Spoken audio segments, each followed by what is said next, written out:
folks, and welcome to another episode of Pinal Prep Spotlight, brought to you by Jones Ford Buick GMC, your hometown dealer for more than 50 years. This is fully a Pinal County playoff edition. We are pretty much all set with the exception of a couple of our conference. We still don't have anything for 3A basketball and 6A soccer. We're waiting on a couple games to wrap up, but before we get into everything that's happening this week, we got to point out that our four playing soccer teams in the 3A conference, they all won their playing games, so they are playing Tuesday. Very exciting.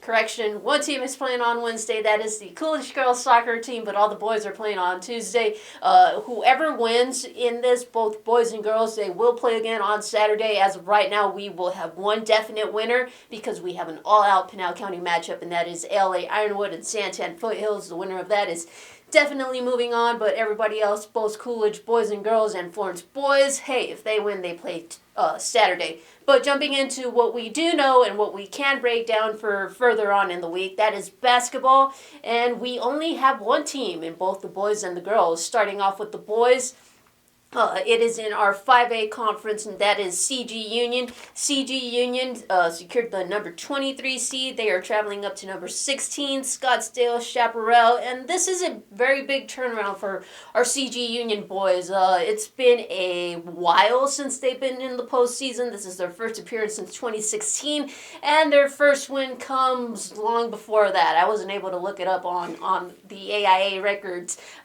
David, what can you say about the CG Union team? Well, first of all, before we even get into the CG Union team, we're busy this week. We got a lot of good stuff coming this week, so make sure you're ready for it because we got a lot of soccer, a lot of basketball action coming out. And it's an exciting time. This is the really fun time of the year when both soccer and basketball kind of mesh together in their playoff schedules. And luckily for us, we got a lot of teams playing, so it's going to be really fun to watch out. But for this one right now, for Union, this is a team, like you said, they haven't really been around the playoff conversation that much in recent years, but this has been a really good turnaround for them. They finished the year 500 at 9-9, and that's not a bad record to have. And plus, you get a chance to be in the play-in, and you get a chance to move on to the playoff, and it's definitely a good time to be a Cougar fan. So it starts with, I think, this big three that's kind of come out this year so far, and it starts with senior Anthony Garcia, sophomore Dwayne Haygood, and freshman Avion Williams. Those three have really kind of taken the mantle of this team and kind of elevated them to new heights. And Anthony Garcia has been doing it ever since he came out to CG Union. He's scoring 20.8 points per game this year with 6.2 assists.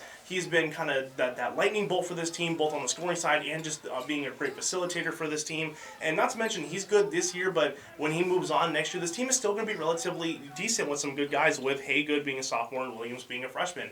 Haygood has been really solid both on the offensive side and the defensive side, especially in rebounding. He leads the team in rebounds with 10.3 rebounds a game, and he's just been that guy to kind of, if a team is, they're willing to shoot the ball, but if they somehow miss, he's going to be under the basket ready to pick it up and try to get second chance points. And then freshman Avion Williams has come out of nowhere to score 17.2 points per game this year. So he is definitely someone to keep your eye on, not only during this playing game, but into the future. So I really like what this team is doing. And, Chaparral is a solid team with 8-10 record right now. And I think they're just kind of trying to figure out what this team can be, and I think this is a good step for CG Union to go. It's not necessarily a very tough opponent, but as a team that's certainly still going to challenge them, and they have a bright future ahead of them. It just depends on what they can do in this game this week.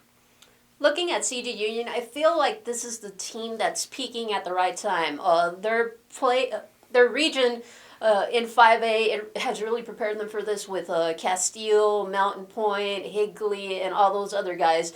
And like David mentioned, it's the big three right now, but they also have a very good supporting cast. In recent games, Taven Williams and Dwayne Harvey have really stepped up and provided some of that depth from that bench that you kind of need at this point in the season. And if you're hoping to make that deep postseason run, we got to point out, again, going back to this freshman, this sensational freshman is what I like to call in Avion Williams. When we were out there watching CG Union during their basketball classic in December, he wasn't available. He was dealing with a concussion, but since he's come back, he has made his impact. And the crazy thing about this is he is just a freshman, and the numbers that he's already posting, like David mentioned, I mean, the future is just bright for this kid and this team overall. And we got to credit Chad Howell for coming in and completely turning this program around and being the playoff contender that it is right now. Unfortunately, we don't have updated stats for Chaparral, so we can't really break down what to expect from them. But hey, this is, as David mentioned, this is an exciting time for Casa Grande, and we'll have to wait and see just what exactly these Cougars can do. Transitioning over to the girls' side, and it comes as no surprise with this team. It is number 9, Poston Butte, hosting number 24, Prescott Valley Bradshaw Mountain. Now, got to point out that Poston Butte was just a hair shy of making it into the open round, but still another big thing to check off of the list for Savannah Bix and the Broncos. David, what about this Poston team? Well, I think this is kind of the year that Poston Butte is trying to prove themselves like, hey, we're a team to beat and we're a team to look out for. And in my eyes, it has to be this year because they have a lot of girls that are kind of going into their final year, and this is the time where they're really going to need to show what they're capable of. And it starts with, like we talked about all year, it's Adriana Bachman kind of being the girl for them to kind of be that leader. And she's been it so far all year. And the entire time she's been there, she's one of their top scorers in school history, even with that, and she's the girl. She's the it factor for this team. She's scoring 15.4 points per game, 5 rebounds a game, and 3.4 assists per game. And one of the biggest stats that I saw recently was that this team is averaging 17 steals a game as a team, and that is huge numbers. And we've talked about it all year this far. Is that this team is very defensive focused. And when I talk to Savannah Bix, she always tells me that their offense is kind of coming up a little bit short, so they have to make up for it in defense, and they certainly do that. They pressure teams incredibly. They put on full court presses almost every single game and every single minute of every game. So this team is definitely going to try to smother Bradshaw Mountain as much as possible with their really strong defense. And another girl I want to look out for is Samira Gray. She's a really good point guard for this team, and she's only a sophomore as well, so she has a lot of time to develop, and she's even contributing now with 11.9 points per game and 4.2 rebounds, 4 assists per game. So she's definitely an all-around fantastic player. I know Bix is very high on hers. She told me last time I was out there that is her girl. She is ready for her to kind of take over this team and be ready for the future. But this is the time to win for this team is now, and they have to be able to kind of take care of their business, especially against a team like Bradshaw Mountain, who may come in a little bit under the level of competition that they're used to, but they have to be able to make sure they don't play to their level, they play to their potential. And I really think that Poston Butte has that ability to do that, and they're going to be a team to watch out for if they can get hot at the right time, and I certainly think they are. Undefeated in region play right now, and I'm expecting really good things from the Broncos, and I'm hoping they can kind of seal the deal and cement themselves in the 4A rankings. All right, now looking at Bradshaw Mountain, they kind of have a big three here with Ellie Bennett, Giselle Serrano, and Callie Smith. Ellie Bennett is their leading scorer, averaging 14.7 points per game. She's a 35% three-point shooter, and she averages 5.5 rebounds. Serrano, 9.4 points per game, also around those 5 rebounds per game. And then Callie Smith, rounding things out with 6.3 points per game. She's her leading rebounder with 6.7, and she has 1.8 blocks. I think that Smith is going to be the problem for Poston Butte.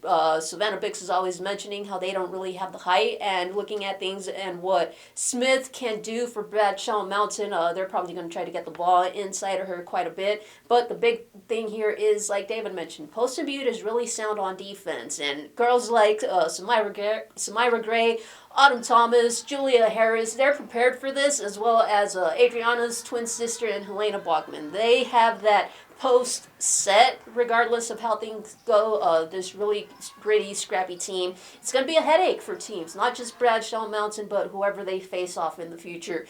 This is going to be Poston Butte's 4th consecutive postseason appearance. Just last year, they got their first postseason win, so they're looking to build off of that and take that next step as a program as a whole. David, is there anything else you would like to add? Yeah, I think a lot of things something that goes unnoticed a lot, and something that's hugely important for a lot of these teams, is team chemistry. And Poston Butte certainly has a lot of team chemistry. If you ever see them on the sidelines, even when things they may not be performing too well, they're always laughing and joking, having a good time. But they know how to flip that switch and kind of take care of business. And this team is a family. Bix has always told me that she loves the girls and the girls love her, and you can tell that these players want to play for Bix and want to do right by her and her coaching. So I think this definitely is going to be a team to look out for, especially if that team chemistry is on full display. I have no doubt that it will, and it's going to be an exciting exciting time. As long as they can get over this first initial hump, I think they have a good chance of making some noise in this playoffs.